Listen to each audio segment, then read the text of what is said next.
할렐루야, 아멘. 감사합니다. 부족한 종이 인생의 선배이자 또 목회의 대선배이신 목사님들 앞에서 이렇게 서게 돼서 참으로 부끄럽습니다. 그러나 이 주신 기회를 감사하게 생각하며 또 최선을 다해서 말씀을 전하도록 하겠습니다. 아멘. 다소 부족하고 실수가 많은 점들 너그러이 이해해 주시고 또 앞으로 많은 지도와 편달 부탁드리겠습니다. 아멘. 감사합니다. 우리나라 사람들이 자주 쓰는 용어 중에 2% 부족하다는 말이 있습니다. 우리 몸에 있는 수분 중에서 2%가 부족할 때 갈증을 느낀다고 해서 나온 말입니다. 다 갖춘 것 같은데 뭔가 결정적인 것이 빠졌을 때 우리는 뭔가 2% 부족하다는 그런 말을 사용합니다. 예컨대 밥상을 잘 차렸는데 내 마음에 드는 반찬이 없을 때 2% 부족한 밥상이라고 우리는 얘기합니다. 혹은 2% 부족한 미역국, 잘 끓였는데 마지막에 참기름 몇 방울 떨어뜨리는 게 빠졌을 때 우리는 그것을 2% 부족한 미역국이라고 부르고 있습니다. 때로는 설교를 들었는데 뭔가 신통치 않을 때 2% 부족한 설교라고 할 수가 있겠지요. 우리 삶의 여러 영역에서 이렇게 모자람과 부족함을 설명하는 이러한 용어가 등장하고 있습니다. 그것은 우리의 삶의 현실 중에 아무리 노력한다고 해서 해도 모자람이 존재하는 우리의 삶은 현실을 잘 반영하고 있는 것입니다. 이와 같이 모든 인간에게 존재하는 이 채울 수 없는 이 모자람의 현실, 어떻게 하면 우리가 주님 안에서 이것을 가득 채울 수가 있을까요? 우리는 항상 이런 질문 앞에 서게 됩니다. 여러분의 인생 가운데도 다 표현하지 않았지만 분명히 모자람이 존재할 것입니다. 어떤 부분은 갖췄는데 어떤 부분은 빠져있는 부분이 있고, 외적인 것을 갖췄는데 내면의 모자람 때문에 아파하는 분들이 계실 수가 있습니다. 혹은 내적인 고통 때문에 힘들어하는 분들도 있을 것입니다. 어떻게 하면 우리 인생 가운데 피할 수 없는 이 모자람의 문제들을 체험을 받고 하나님 안에서 참된 풍성함과 부유함을 누리면서 우리가 살아갈 수가 있을까요? 오늘 주신 본문을 통해서 이 질문에 대한 답을 한번 찾아보고자 합니다. 오늘 함께 읽은 본문은 우리가 너무나 잘 알고 있는 예수님께서 공생애를 시작하시면서 행하신 첫 번째 표적에 대해서 소개되고 있습니다. 표적이라는 이 단어는 기적이라는 말과 굉장히 비슷하지만 조금 내용이 다릅니다. 표적은 기적이 돼 무언가를 보여주기 위한 기적을 우리는 표적이라고 부르고 있습니다. 이것은 기적을 통해서 예수님이 누구이신지 또 예수님께서 만들어가고자 하시는 그분의 사역을 통해서 나타내고자 하시는 하나님의 나라가 무엇인지 어떤 것인지를 보여주기 위한 이 기적이 바로 표적이라고 볼 수가 있는 것입니다. 요한복음에는 총 7개의 표적이 나오는데 오늘은 그 본문 중에서 첫 번째 표적입니다. 먼저 1절을 한번 보시게 되면 이것을 행한 때와 장소가 기록되어져 있습니다. 먼저 1절에서 2절까지 한번 한 목소리로 함께 읽어보겠습니다. 시작! 예수의 어머니로 옮기시고 예수와 그 제자들도 본래 성을 받았더니 여기에 사흘째 되던 날이라고 날짜를 밝히고 있습니다. 즉 침례를 받으시고 공생애를 시작하시고 또한 초창기에 5명의 핵심 제자들을 부르신 사건이 일어난 그런 사흘째 되던 날입니다. 그래서 우리가 계산해 보면 예수님께서 공생애를 시작하시고 첫 제자를 부르신 지 채 일주일도 지나지 아니한 그런 초창기 시점이라고 할 수가 있습니다. 그러므로 이제 막 사역이 시작되고 제자들 입장에서는 이제 막 사역의 첫걸음을 내딛는 순간인데 예수님께서 얼마 전에 그 삼은 제자들을 데리고 제일 첫 번째 갔던 행선지가 오늘 본문에 의하면 갈릴리 가나에 있는 혼인잔치집이라고 기록되어져 있습니다. 그랬는데 3절을 보시면 이 잔치집에 한 가지 문제가 발생하게 됩니다. 어떤 문제인가요? 바로 포도주가 떨어졌다고 3절은 기억하고 있습니다. 이 포도주라고 하는 것은 그 당시 유대 사회에서는 굉장히 중요한 삶의 한 부분이기도 했습니다. 특별히 잔치집인 경우에는 이것은 굉장히 중요한 요소 중에 하나였습니다. 포도주가 떨어졌다는 것은 곧 잔치가 끝났다라는 그런 뜻이죠. 그리고 이것이 혼인잔치 케이스이기 때문에 자칫 잘못하면 결혼이 취소될 수가 있는 그런 위기절명의 순간이었습니다.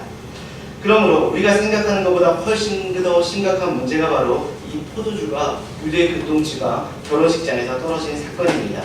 이와 같이 잔치는 벌어졌는데 수많은 사람들은 초청했는데 그리고 신랑과 신부 입장에서 본다면 인생의 가장 중요한 순간에 서 있는데 포도주가 떨어지게 된 것입니다. 아마도 여러분 인생 가운데 이와 같은 문제가 있었을 것입니다. 최선을 다했지만 채워지지 아니하는 그런 삶의 현장과 사역의 현장들이 분명히 있을 것입니다. 충분히 한다고 했지만 그래도 모자라는 인생의 현실, 내가 아무리 노력한다고 애썼지만 나의 의지와 나의 계획과는 상관없이 내 뜻대로 진행되지 않는 인생의 경우를 여러분들의 인생 가운데 다 경험하고 계실 것입니다. 이와 같이 모자람이 존재하는 모자람의 현실이 가지고 있는 우리 인생 가운데 어떻게 하면 우리가 이 인생 가운데 모자람을 체험을 받고 인생의 윗잔이 하나님의 축복으로 가득 차서 잔이 넘치는 그런 복된 인생으로 변화될 수가 있을까요? 자, 첫 번째, 우리가 모자람의 삶의 현실을 바꾸기 위해서는 세 가지 해야 될 일이 있는데 첫 번째가 있습니다. 첫 번째는 내 인생을 주님 가운데로 초청하고 우리 인생 가운데 주님을 개입시켜야 됩니다. 누구를 개입시켜야 된다고요? 주님을 개입시켜야 됩니다. 어떠한 인생의 문제든지 어떠한 가정의 문제든지 예수님이 초청받으시고 개입되기 시작하신다면 인생의 문제는 저절로 다 풀려지게 되어 있습니다. 아멘. 그래서 3절을 보시면 이와 같은 위기 앞에 주님을 개입시키기 위해서 마리아가 등장합니다. 한번 3절 한번 같이 한번 읽어보시겠습니다. 시작. 모두가 떨어지라 그리스도가 되시기에 저들에게 누가 없다니. 오늘 본문에는 마리아가 왜 이곳에 있었는지 정확하게 기술되어 있지는 않습니다. 그러나 이와 같이 마리아가 이곳에 왜 왔는지는 분명하지 않지만 한 가지 확실한 것은 있습니다. 마리아는 그 잔치의 주인으로 참석한 것이 아니라 손님으로 참석을 한 것입니다. 손님으로 내가 어떤 잔치집에 갔는데 포도주가 떨어졌습니다. 그러면 손님이 나설 이유가 있나요? 그럴 이유는 전혀 없습니다. 보편적으로 내가 참석한 곳에 문제가 생기면 보통 사람들은 두 가지 반응을 보일 것입니다. 하나는 뒷짐 주고 어떻게 해결하는가 보는 것입니다. 이 문제를 어떻게 풀어갈 것인가 객관적으로 보는 것일 것입니다. 두 번째 반응은 불평하고 비판하는 것일 것입니다. 아니 도대체 잔치집에서 어떻게 준비했길래 이 중요한 날에 포도주가 모자라? 그렇게 불평하고 비판하기가 참 쉬운데 마리아는 문문 가운데 그렇게 하지 않았다는 것입니다. 오히려 지금 일어난 위기가 마치 자기의 문제인 것처럼 받아들이고 자신이 해결하려고 나서는 자세를 보이고 있습니다. 이것을 우리는 소위 겸손한 주인의식이라고 부르고 있습니다.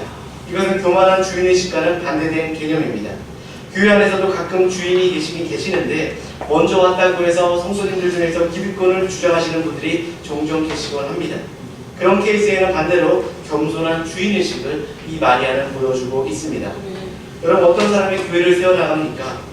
교회에 문제가 생겼을 때 그것을 비판하고 분석하고 지적하는 자가 교회를 세우는 것이 아닐 것입니다. 예전에 제가 섬기는 교회도 비판하는 어르신들이 있었습니다. 뭐가 문제고 저게 문제다. 통탄하고 울분하기도 하고 때로는 삐져서 교회도 안 나올 때가 있었습니다. 안 나오고 도리어 목사님들에게 묻습니다. 도대체 너무한 것이 아닙니까? 라고 하면서 담임 목사님께 하소연하고 목회자들에게 하소연하는 분들이 있었습니다.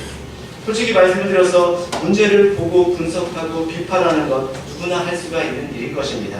그러고 웬만한 상식적인 두뇌만 가지면 누구나가 할 수 있는 일일 것입니다. 그런데 정말로 교회를 세워가는 사람은 그런 부족함에 사건이 생기고 문제가 생겼을 때에 그것을 자신이 떠안고 자신의 문제인 것처럼 생각하고 풀어가려고 하는 사람일 것입니다. 아멘. 누가 아프리카에 선교 나가고 어려운 이슬람이라는 나라에 선교를 나갈까요? 그리고 그곳에서 봉사하고 그곳에서 목숨을 바쳐 복음을 전할까요? 정말 수많은 사람들이 있지만 그들의 고통과 아픔이 나의 아픔으로 느껴지고 정말 주님의 눈동자와 마음으로 그것을 끌어안는 사람이 그것을 감당할 수가 있는 것입니다. 정말 솔직히 그들이 무슨 나와 상관이 있습니까? 이방인이고 믿지 않는 자들이고 그들은 테러를 일으키는 자들이고 나와 상관이 없지만 정말 영적으로 바라봤을 때 그들의 죽어가는 모습이 나의 문제로 느껴지고 그들의 고통과 아픔이 나의 고통으로 마음 가운데 와 닿을 때에 우리는 그 사람들을 위해서 기도하게 되고 무릎 꿇게 되는 오늘 본문에 기록된 마리아와 같은 마음이 바로 이러한 마음이라는 것입니다. 아멘. 그 혼인집에 문제가 생겨서 잔치가 다 망가질 위기에 처해 있고 혹은 자칫하게 되면 혼인 자체가 취소될 그런 위기에 있었을 때 그녀는 멀찍이서 구경하지만 아니하고 혹은 비판하고 평가하고 있는 것이 아니라 자신이 나서서 이 문제를 해결하려고 하고 있는 것입니다. 그런데 중요한 것은 마리아가 주인의식을 가지고 좋은 마음을 가졌지만 이것만으로는 문제를 풀어나갈 수가 없었습니다.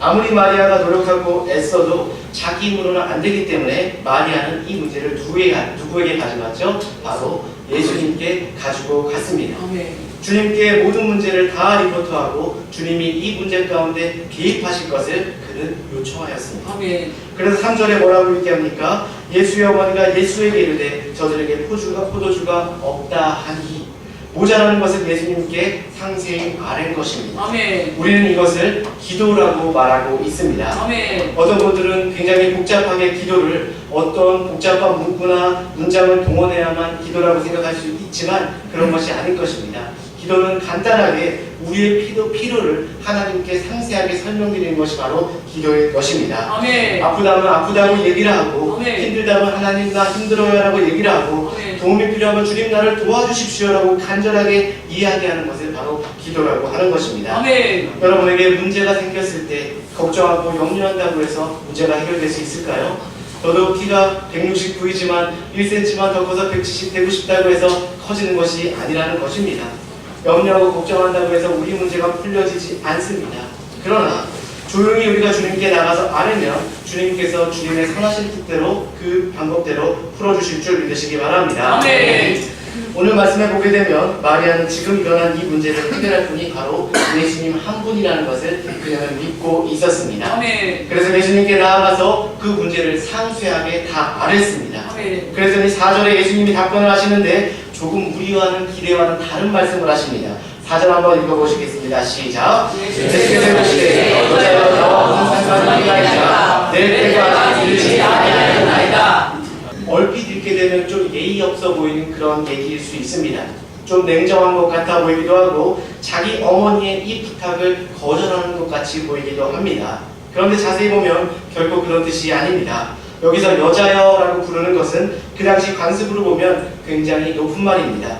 여성에 대한 높임말, 영어로 얘기한다면 레이디나 맴이나 마담이라는 아주 존경하는 여자분에게 쓰는 그런 사용하는 말입니다. 결코 낮춘 말이 아니라 굉장히 존경하는 말입니다. 그럼에도 불구하고 뉘앙스가 조금 다른 것은 예수님의 신분이 바뀌게 되었기 때문에 새로운 관계성을 제시하는 바로 이 본문을 예수님께서 제시하고 있습니다.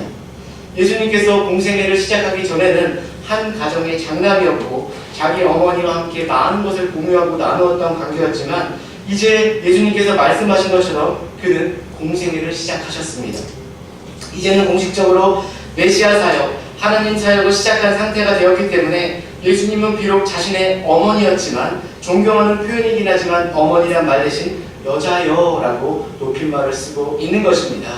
그러므로 이건 절대 낮춤이 아니고 예의 없는 무례한 케이스도 아닐 뿐더러 나와 무슨 상관이 있습니까? 라는 표현은 일종의 이디엄, 수거적이고 관용적인 표현이라고 말할 수 있습니다.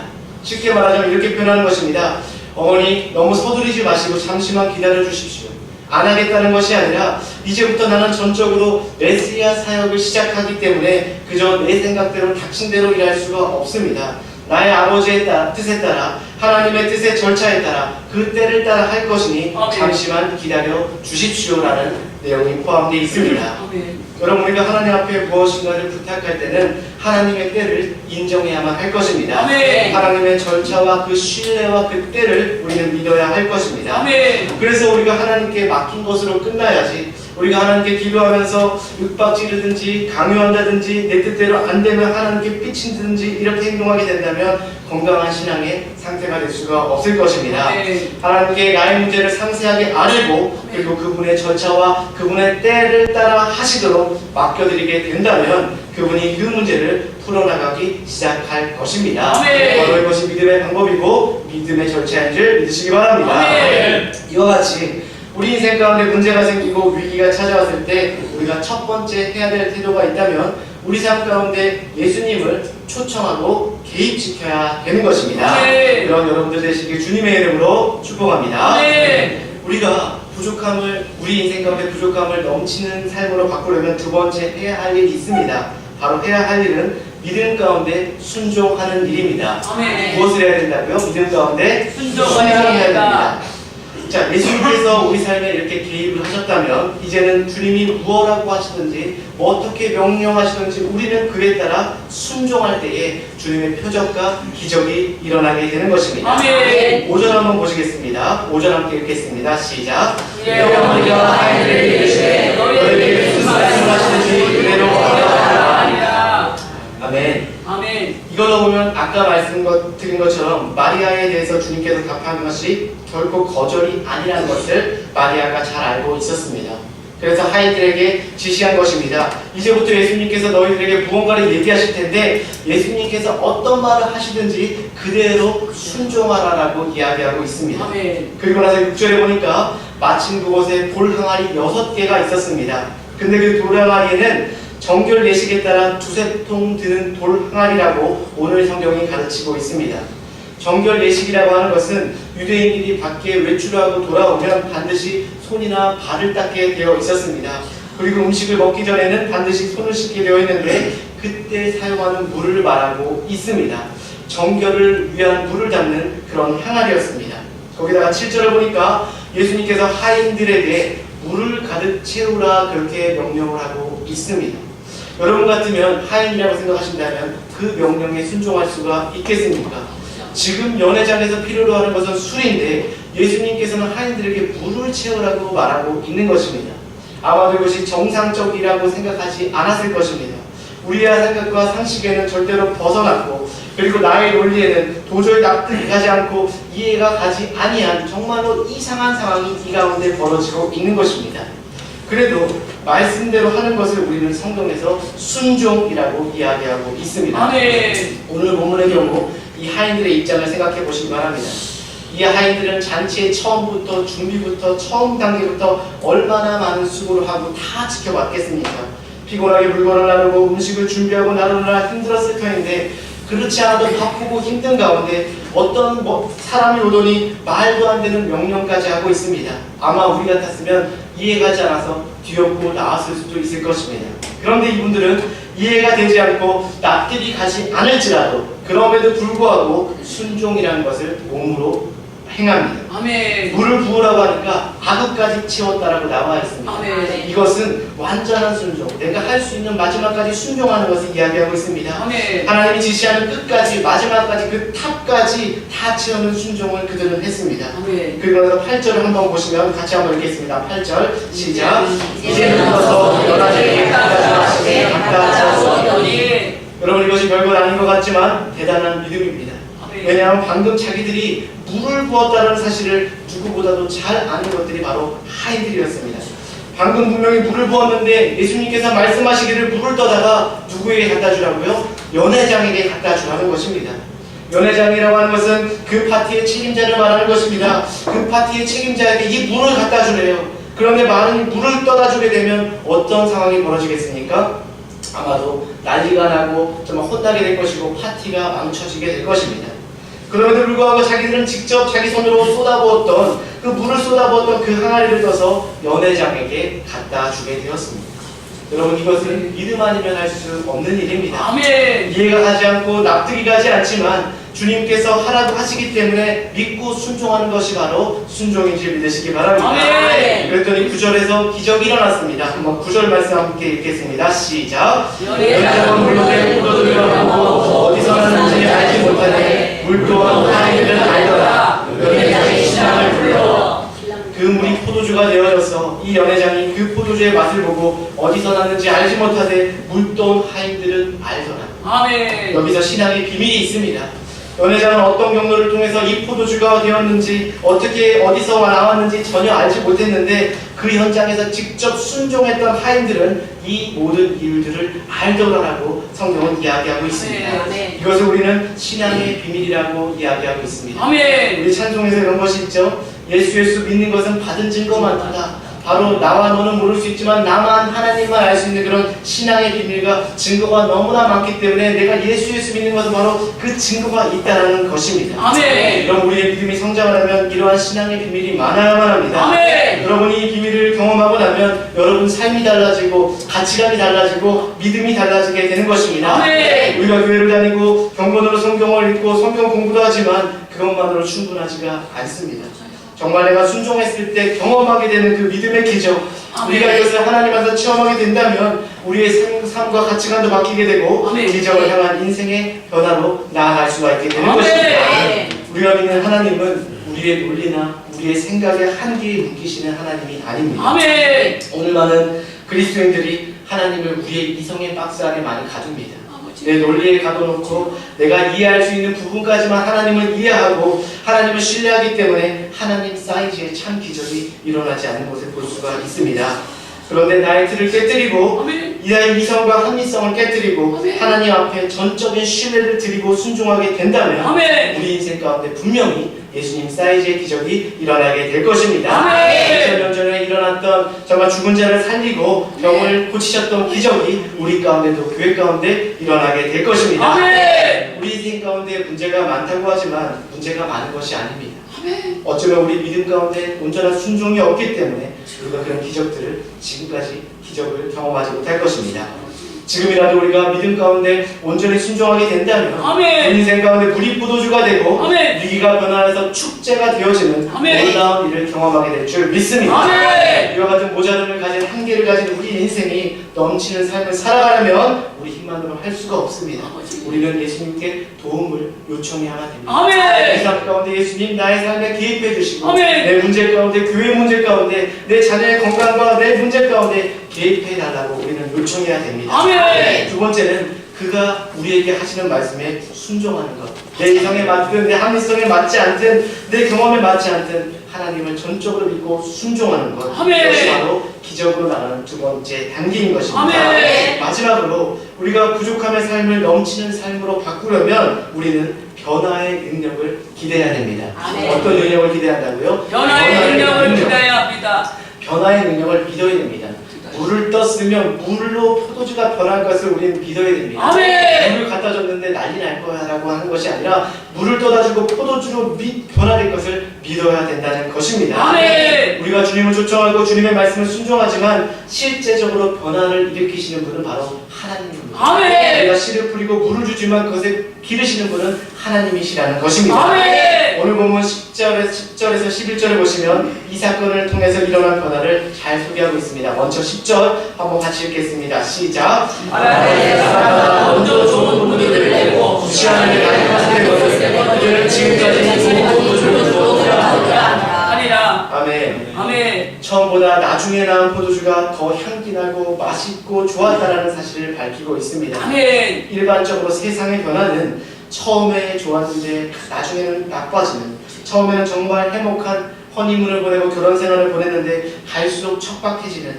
처음에는 좋았는데 나중에는 정말 원수관계로 변해가는, 이렇게 갈수록 점점 더 악화되어져 가는 것이 세상적인 변화의 특징이라고 한다면 예수님의 변화는 정반대인 것입니다.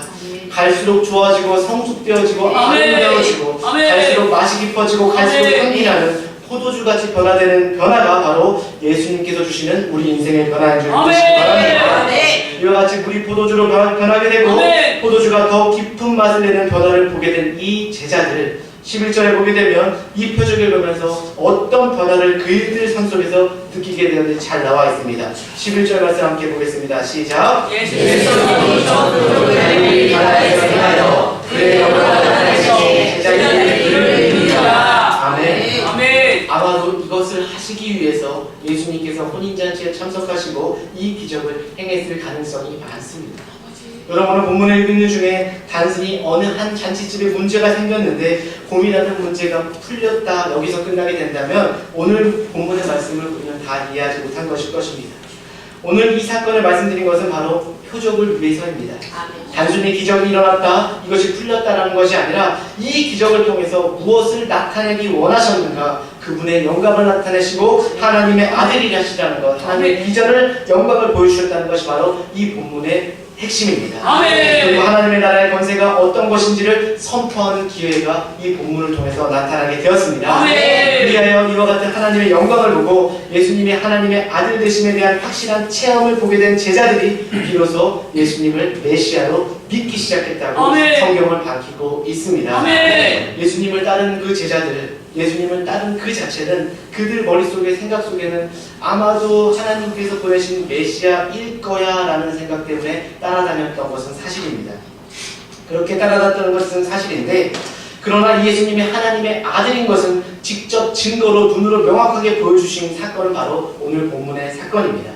그래서 이 본문을 계기로 이제부터 제자들은 단순히 그저 주님을 능력 때문에 따라다니는 무리가 아니라 그들의 삶 속에서 정말로 변화를 경험하고 정말 하나님의 나라의 비전을 위해 달려가는 참된 변화의 삶을 기대하는 믿음의 자로 바뀌어지게 된 것입니다. 아멘. 이 기적이 사실 우리가 경험하게 될 가장 아름다운 기적인 줄 믿으시기 바랍니다. 물론 우리 삶의 문제가 해결되어지고 또 나의 삶의 힘으로는 해결될 수 없던 것들을 하나님께서 초자연적인 기적으로 처리해 주신 것도 놀라운 기적일 수 있지만, 그러나 기적 중에서 가장 중요한 기적은 바로 내가 변하게 되는 기적일 것입니다.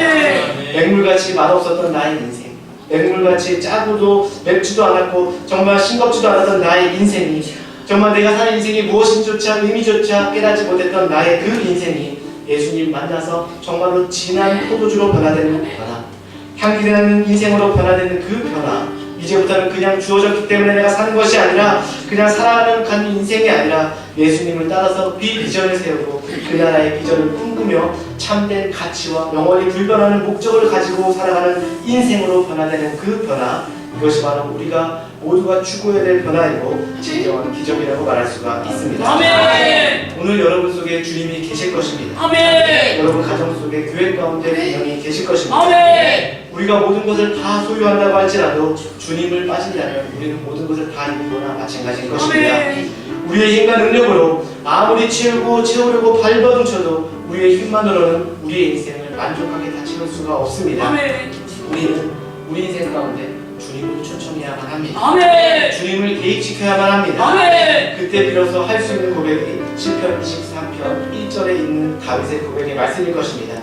여호와는 나의 목자시니 내가 부족함이 없습니다. 아멘. 예수님 혹은 여호와께서 나의 목자가 되시니 더 이상 바랄 것이 없는 나의 인생, 더 이상 부족함을 고백할 필요가 없는 내 인생. 왜냐하면 우리 예수님 자체가 우리의 모든 것이 되시기 때문입니다. 아멘. 나의 모든 축복이 있기 때문에 우리는 더 이상 바랄 것이 없는 인생이 될 것입니다. 아멘. 여러분 한 분 한 분이 이러한 간절한 예수님의 소망을 소유하신 이런 목사님과 성도님 되시길 주님의 이름으로 축원합니다. 아멘. 그리고 여러분의 주님을 목자로 삼고 나의 주인으로 삼고 이분과 함께 달려가는 아름다운 삶이 되시길 주님의 이름으로 축복합니다. 아멘. 우리 시간 잠시 눈을 감고 주님 말씀 붙잡고 함께 기도하는 시간 갖도록 하겠습니다.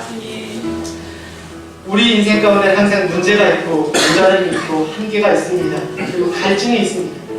혹시 여러분 인생 가운데 여러분 힘과 노력으로 아무리 발버둥치고 애써도 풀 수 없는 인생의 문제가 혹시 있으시다면 이 시간 정말 주님을 초청하시고 주님께 모든 것을 아뢰시기 바랍니다. 주님이 여러분의 삶을 다스릴 수 있도록 그분의 개입을 간절히 요청하시기 바랍니다. 그리고 그분이 여러분의 인생을 새롭게 변화시키시고 가정을 새롭게 변화시키시고 교회를 변화시키시며 닫혀있고 막혀있던 모든 문제들을 푸시고 여실 수 있도록 기도하고 간구하며 나가시길 바랍니다. 또 여러분 기도하실 때 주님 내가 정말 변하게 해주십시오. 나부터 변하게 해주시고 내가 진정 향기나는 포도주가 되게 하셔서 향기나는 인생이 되게 하시고 내가 오랫동안 교회 다니고 직분 가지고 예수님을 믿는다고 했지만 아직도 악취나는 맛없는 물과 같은 존재인데 하나님 나를 바꾸셔서 기쁜 향기가 나는 아름다운 맛이 있는 포도주 같은 인생으로 바꿔주셔서 나 때문에 가정도 변하고 이 사회도 변하고 교회도 변하는 그런 역사가 있게 해달라고 우리 합심하여서 주님 함창하시고 정말 주님께 기도하도록 하겠습니다. 주여!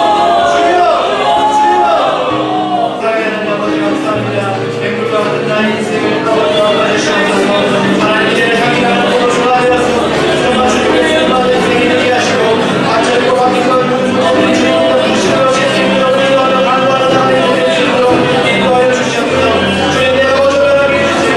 내가 포도주가 되게 하시고 내가 향기가 되게 하시고 하나님의 영광을 나의 인생이 변화해서 나의 노래를 받고 정도도 일어나고 나의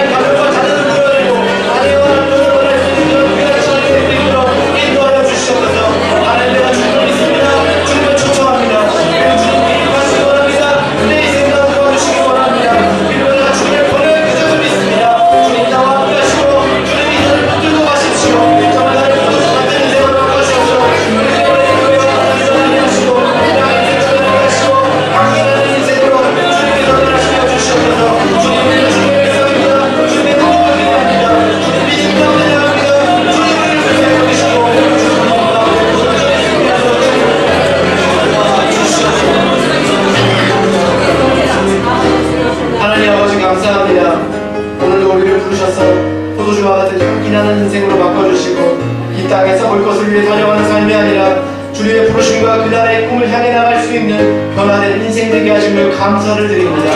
하나님, 우리가 어디서 무엇을 하든지 정말 주님 부르신 곳에서 주님 눈동자 있는 곳에 서게 하시고 말씀 순종하는 저희들 되게 하시고 하나님의 나라와 기적을 직접 체험하고 행하며 달려갈 수 있는 진정한 주님의 제자들 되게 하여 주시옵소서.